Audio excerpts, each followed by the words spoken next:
Tononkalon'i Rodlish.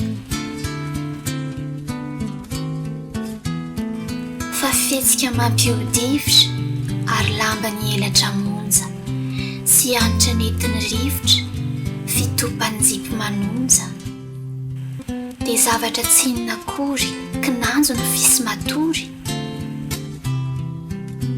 fa maso mierika foana ary tsika mandefa tsy vity eritreritra sendran-tsarona toa votsy mampangidihidy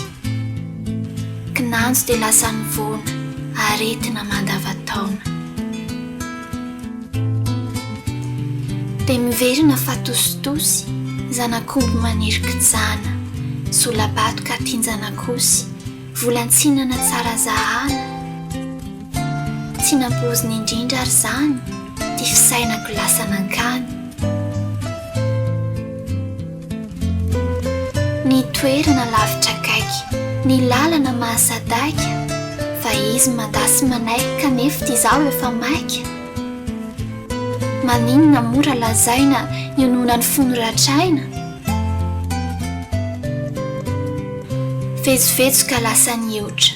nofomamy ka tiana ateza ny ao am-pony tsy fantatra loatra misy aloka mangezaeza miefitrefitra ngeny ao anaty ka sao tsy fity mandramaty fitiavana kely misisika fitiavana kely tsy levina toa zavatra manitikitika toa seriny rina ampievina kinanjo napiditra angano tongafy tsy matin'ny rano